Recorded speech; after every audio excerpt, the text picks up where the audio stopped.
سوال ہے کہ غسل جنابت والے وضو سے نماز پڑھ لی جائے یا نہیں، دوبارہ وضو کرنے کی ضرورت ہے یا نہیں؟ غسل جب آدمی کرے نا اور سر تو پیروں تک لوے اپنا آپ تو کوئی شاید سکی نہ رہے، اس تو بعد وضو کرنے کی کوئی ضرورت نہیں، بلکہ جب پتہ لگتا سی نا حضرت عائشہ صدیقہ نو یا کئی صحابہ نو کہ انہیں بعد ہی غسل کیتا، غسل تو بعد ہی وضو کیتا، تو آندا یار تیرے جی یہودیت دا نمونہ آ گیا، تو یہودی ہی ہاں، یہ سارا تو جسم دھو لیا سی، ہنے پانی کے برباد کرتے ہیں، ایڈا تو شکی ہے؟ بالکل کرنے کی کوئی لوڑ نہیں، جڑا انہیں نہا لیا وہ سب کچھ آ وہ نمازاں پڑھے، کوئی ایسا کام نہ ہو گیا ہوئے کہ ٹوٹ گیا ہوئے وچے پیشاب آ گیا، یہ گل نہ ہوئی ہوئے، ورنہ وہ صحیح کان النبی صلی اللہ علیہ وسلم لا يتوضا بعد الغسل، نہاؤن تو بعد وضو نہیں سی کرتے۔ غسل جنابت کا سارے تو اعلیٰ طریقہ یہ ہے بھی آدمی ہاتھ ہوئے انہوں صاف کرے، جتنے کوئی نجاست لگی انہوں دور کرے، پھر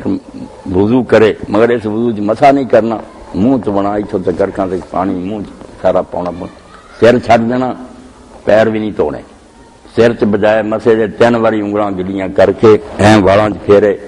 3 پھر بک پڑے وہ سر چ پھیر لوے۔ اج کل تو شاور ہے کہ تھلے کھڑے ہو جاؤ تو ٹوٹ چڑھ لو سارا گلا ہو جانا، مگر ایک کام کرے تے پیر ذرا ہٹ کے بعد دھونے تے سر تو پیروں تک اپنے آپ تو ایک کام اگر کرے نا وضو وغیرہ یہ آلہ اونجے نہ کرے، پھر استنجا ٹھیک کر لے، منہ پانی پا لے، نک سے سر تو پیروں تک اپنے پانی اگا لینا، غسل وہ ٹھیک ہی ٹھیک ہے، ایڈا کوئی نہیں مسئلہ بھی وہ غسل نہیں ہویا نہاؤنا ہی سی نا، نہا لیا وہ سارا نہیں، وہ بچے وضو آ گیا نا بیٹا، جدو ہر شاید ہوتی گئی جڑی وضو بھی منہ دھونا سی وہ ہر آ گئی بچ لوگ محسوس کرتے جی نماز واسطے خاص اسی وضو کریدا تو غسل یہ ساری چیزاں دھو گئی لیکن وضو نہیں یہ کوئی ضرورت نہیں، اگر آپ کر لوے نا پہلا جی میں دسیا تو ایک اعلیٰ طریقہ ہوگا، ورنہ جڑا کافی غسل ہوئی ہے کہ طہارت کر کے منہ پانی پا لے، نک سے سر تو پیروں تک پانی بہا لے، تسلی کر لے، کوئی چیز سکی نہ رہے، بالکل وضو ٹھیک ہے۔ یہ ایک خیال جڑا بڑے اپنے حدیث علماء کر دے نا کہ وہ اگر شرمگاہ ہاتھ لگ جائے، وضو کیتا سی وچے آخر دھوندیا آیا انہوں بھی لگ گیا، پھر آدھے وضو ٹوٹ جاتا کہ جڑا ذکر نو چھوئے وہ وضو اس مسئلے کے تحت پھر آدھے بھی نواں وضو کرے، یہ وضاحت ہونی چاہیے کہ 2 حدیثاں اس بارے چاہیے، ایک جڑا اپنے ذکر نو چھوئے وہ وضو کرے،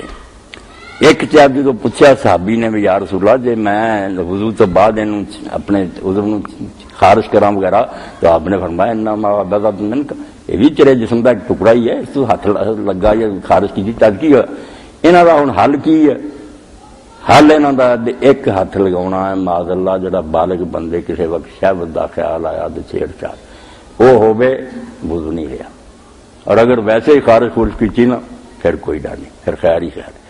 یہ علامہ البانی صاحب ابن قیم نے کھول کے لکھا بھی آپ پہ چھونا جڑے 2 طرح دے جدا جدا، امام مالک رحمۃ اللہ علیہ بھی سمجھتے کہ شہوت نہ مس کرنا ہو رہا ہے اور بلا شہوت ہو رہا ہے، بعض لوگ کپڑے تے غیر کپڑے دا فرق کرتے، یہ تو بچہ میں بےہودہ گل ہے، کوئی تعویل ہے، جڑا کپڑے تے چھونا جتنے مرضی ادو نو چھونا نہیں آتے، اتنے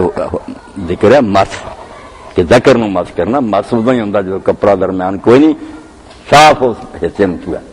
کپڑا سارا جڑا پھیرتے رہیے بدن نو چھونا نہیں۔